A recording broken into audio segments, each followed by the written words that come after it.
Hey, what's up? This is Adoring Fan here. The last pair of pants I reviewed was the Antwon Mestu, and in many ways they are exactly what you might expect of a techwear pant.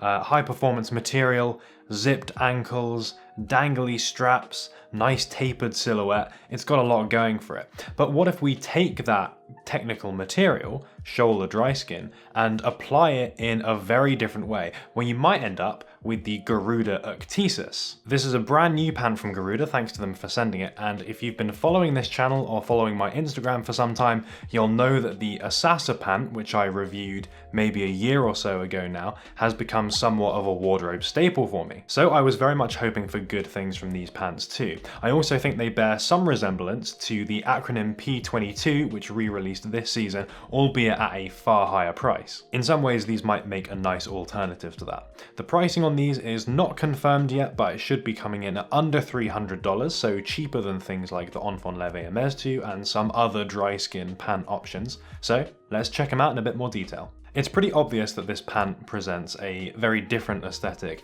to most technical pants on the market. They have a relaxed fit without oversized proportions like the ACG woven pant or the acronym potion sellers. I really need to stop calling them that, the P27s. It gives them a far more effortless and more casual look. The cropped length I think adds to that as well as allowing you for a little more flair, show off your shoes, show off your socks, etc. One other thing that differentiates these to your standard techwear pant is that, shock horror, these are not black. And I'm not just talking in the Nike Lab ACG, they call them black, but actually they've got a little bit of blue in them. These are straight up navy. And I know you might be watching in horror at that, and admittedly it is a little bit different to my standard pant getup, but I thought the contrast would be pretty nice for that reason, and it also unlocks the potential to wear some different things and some more casual looks alongside these pants. It's going to make these more appropriate going into spring summer, but of course pairings and what kinds of things you might wear with these is something I'll talk about towards the end of the video. Aside from the pleats which run down these trousers from the belt loops in a very dadcore sort of way, there is no real aesthetic detailing on the legs. That means no fancy cargo pockets, no crazy straps, no parachute detailing, no kitchen sink. That might be a weakness, it might be a strength, depending on what your wardrobe looks like, what kind of things you like to wear, and how you go about your daily life. To say these have no features at all though would not be correct, because alongside the traditional 4-pocket arrangement, 2 on the front, 2 on the back, you've got 2 additional phone-sized pockets on each leg that run perpendicular to the front pockets. I've got to shout out Garuda on this one, respecting the lefties, giving us an option to put your phone in. Unfortunately though, at least from my perspective, these pockets are pretty much exactly the same size as the Pixel 3 XL, which means that technically this can fit into the pocket, but there is no breathing room whatsoever, and it's not the easiest thing in the world to use. So I will probably just put these in the normal pocket. But to those of you that have a normal size phone and not the extra thick bad boy like this, then you'll find these very, very useful. I don't think I've got a pair of pants that have a phone pocket that actually fits this phone properly.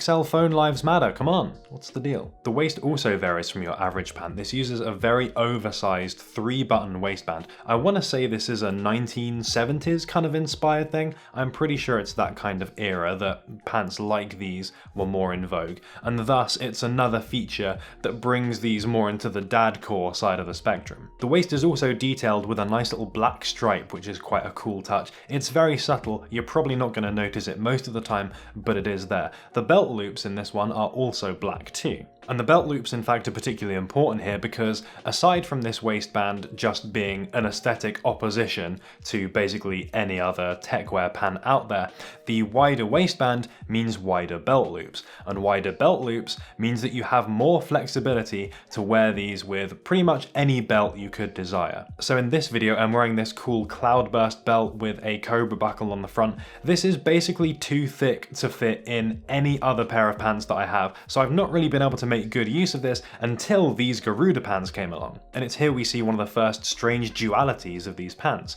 in that on the one hand you've got every aesthetic detail and feature seemingly designed to not look like a techwear product and to not really fit in with most techwear clothing, but then you have a waistband which seems to be saying this is perfect for wearing with those big cobra buckles that you might struggle with a lot of other pants. So it's like Do you adopt that and then inject that little bit of techwear into something that might aesthetically look very different otherwise? Or do you go for something totally different and then maybe you're not making full use of the fact that this does have this oversized waistband that you can do whatever you want with? That's a bit of a styling question really, but it does bring up the idea that in some ways these pants kind of fit a bit in two different camps. The other thing that helps bridge the gap between techwear and dadcore, cropped, cool, fashiony vibe is the Schoeller Dryskin from which these pants are made. And these are actually Schoeller Dryskin, and not like last time with the Assassin where I incorrectly referred to them as Schoeller Dryskin. So as I mentioned in the Hermes 2 review, Schoeller Dryskin has a nice stretch to it, it's a very comfortable material to wear, it's also water resistant too, so it's a very, very functional fabric. What also comes into play with these pants specifically, and maybe not in a lot of other Dryskin pants, is that the material does have quite a nice drape to it. So I feel like just wearing these casually and standing around as I am in these clips,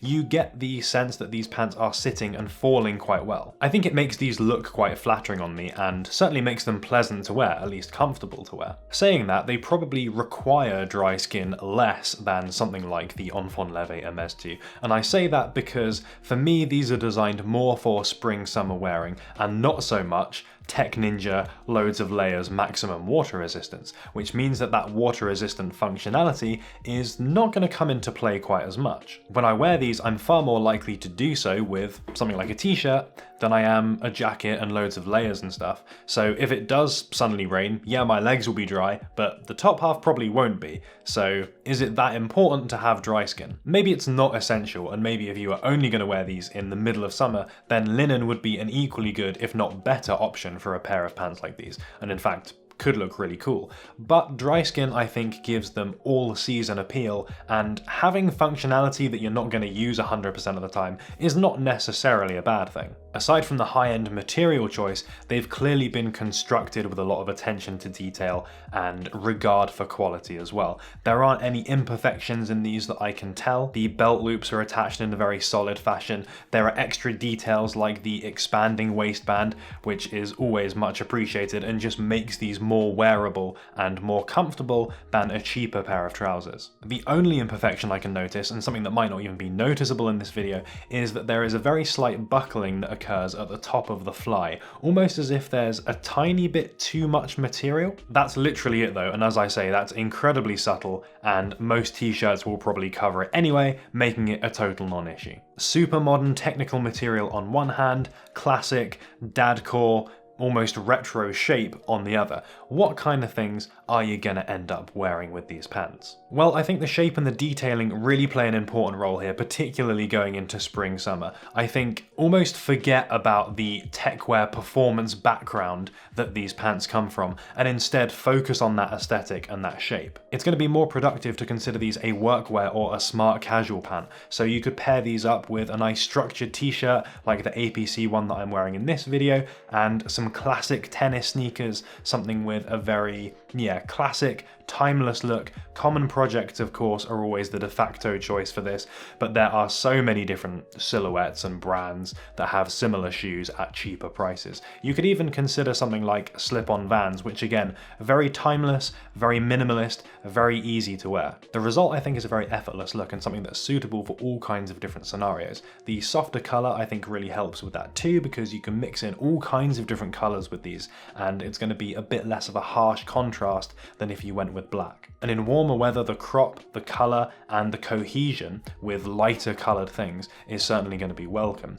On the reverse though, I don't think this is going to pair particularly well with traditional techwear things and a lot of my techwear wardrobe, in that pocket heavy jackets and loads of different accessories and stuff I don't think are really particularly suitable for this. If you're looking for technical things to pair with this, then look for those nice summer appropriate fabrics, things like linen, ramie, merino to an extent as well if you get something nice lightweight. So yeah, I wouldn't pair a black jacket and acronym Prestos with these, even though the material might lead you to want to go in that direction. So this is not a pant covered head to toe in technical features, whatever those might be, nor is it even a pant that is really at its best when worn alongside techwear. The Aiqtisas, I think, is the better option if you want that do-it-all pant that's going to be appropriate for wearing in techwear and streetwear. That's exactly what I've been using it for, and I've got a lot of use out of them. But spring and summer demands appropriate clothing for the season, and I think for people who want to use those high-performance technical materials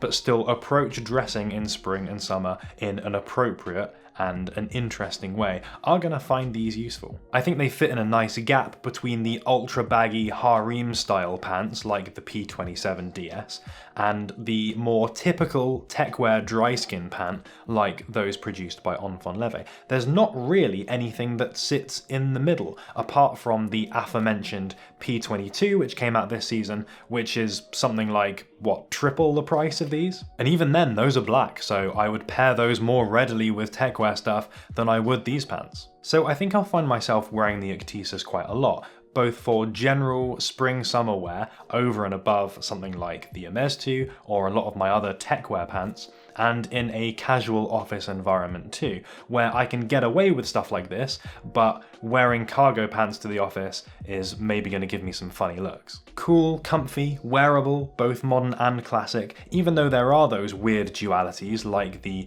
big cobra buckle demanding belt loops plus the dadcore aesthetic, or again that dadcore aesthetic with the highly technical material, I still think there's a lot to like. And coming in hopefully at under $300, this is a nice way to get acquainted with the Dryskin material without having to commit to going full techwear all the time. It's cheaper, for example, than Antwon Dryskin options, and it's certainly cheaper than acronyms. So those were my thoughts on the Garuda Aiqtisas. Let me know what you guys think about them. I'm hoping that you guys are going to like these. You're going to see the benefit in having something that does have this cool functionality, but also super wearable and can fit in a very casual wardrobe. Or if you prefer the look of the Aiqtisas, those pants that I reviewed last year, then of course let me know. And thank you so much for watching as always, and we're going to be back next week with another cool and exciting video.